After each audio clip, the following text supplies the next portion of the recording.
அப்போ இது எந்த வகையில் நியாயம்னு தெரியல. அந்த பாட்டு கரவலை பாட்டுக்காரங்க அந்த முள்ளு கம்மியில் தான் மழை இருக்கிறாங்க.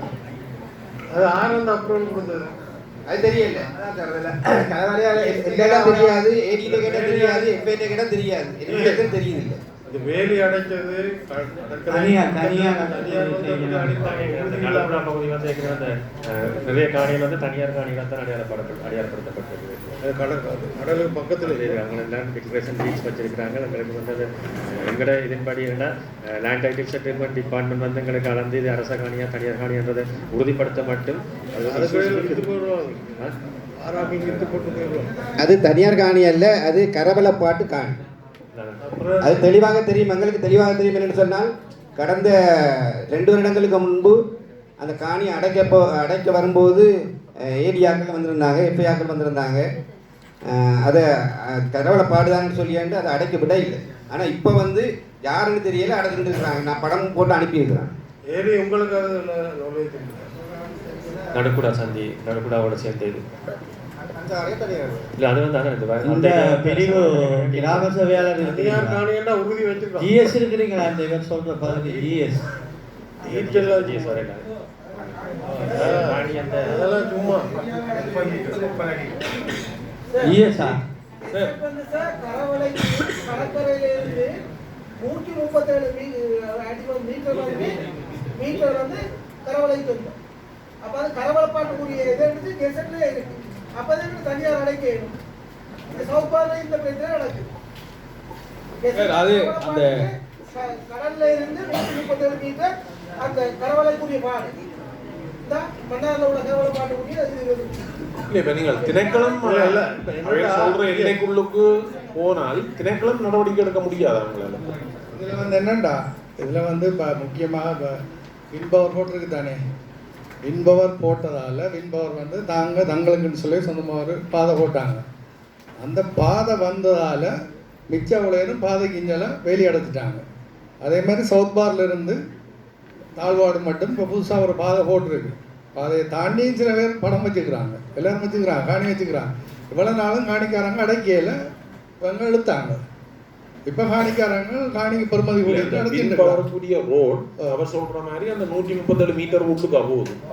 அதெல்லாம் விலைக்கு வேண்டவங்க. வின்பவர் ரோட்டு வந்து வின்பவருக்கு நாங்கள் இப்போ டூரிஸ்ட் வந்து வின்பவர் பார்க்குறாங்க இல்லையா, அந்த ரோட் வந்து வின்பவருக்குரிய ரோட். ஆர்டிஏயோ ஆர்டிடியோ பேசவைக்கோ இல்லை, அவங்க சொந்தமாக விலைக்கு வேண்ட ரோட்.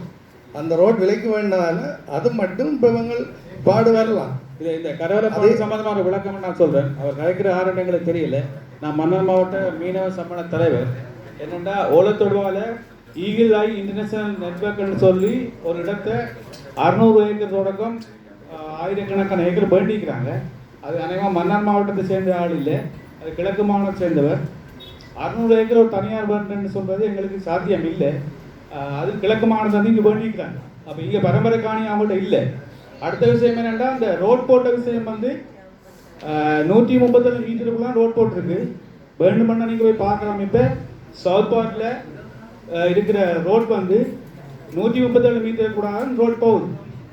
அப்போ நீங்கள் இனிமேல் அந்த ஏடி சார் சொன்ன மாதிரி அந்த கரவலை சட்டம் வரும்பொழுது அந்த 137 மீட்டரை பார்த்து தான் அந்த நீங்கள் அளவு போடணும். அந்த ரோட்டை வந்து நீங்கள் பின்னால் கொண்டு வரதான் இப்போதைக்கு எங்களோட மீனவர்களுக்கு செய்ய பெரிய உதவியாக இருக்குது.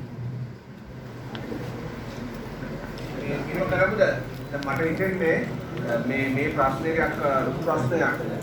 ඇත්තටම මේ ඔබතුමා වෙනම ඔයගොල්ලෝගේ දීවර අමාත්‍යාංශයේ වෙනම DCයක් ගමු. ඒකට විතරක්. එතකොට අපි අමතුමා හරි පොළොමින් කට්ටිය ගෙන්න ගමු. සහ මේ තියෙන ප්‍රශ්න ඔක්කොම අපි වෙනම මෙතන නෙවෙයි DDC එකේ වෙන කමිටියක් ගමු. அதாவது மீன்பிடி துறைக்கு சொல்லி தனியாக ஒரு டிசிசி மீட்டிங் கொண்டு ஒழுங்கு செய்து இந்த பிரச்சனைகள் தொடர்பாக கலந்துரையாடணும். அதுக்கு அமைச்சு மட்டத்திலேருந்து அமைச்சர் உட்பட அந்த திணைக்கள அதிகாரிகள் அனைவரையும் அழைத்து வந்து மாவட்ட அரசாங்க அதிபர் தலைமையில் இப்போ நாங்கள் அந்த ஏற்கனவே டிரான்ஸ்போர்ட்டுக்கு செய்த மாதிரி அப்படி ஒரு மீட்டிங் கொண்டு ஃபிஷரிஸ்க்கு ஒழுங்கு செய்யணும். அதுக்குரிய முன்மொழிவை டிஎஸ் அதுக்குரிய முன்மொழிவை நாங்கள் மாவட்ட அபிவிருத்தி குழுக்கு போகிறோம். சரிதானே? මේ අපිට මේ විදිහට මේ ප්‍රශ්නේ තියාගෙන යන්න බෑ. දැන් ඔයගොල්ලෝ අවුරුදු ගානක් ප්‍රශ්න ගෙනියනවා. දැන් මේක ඉවර කරගන්න. ඒ නිසා මම හිතන්නේ දැන් ඔබේ හැමදාම කතා කරන උත්තරයක් නෑ.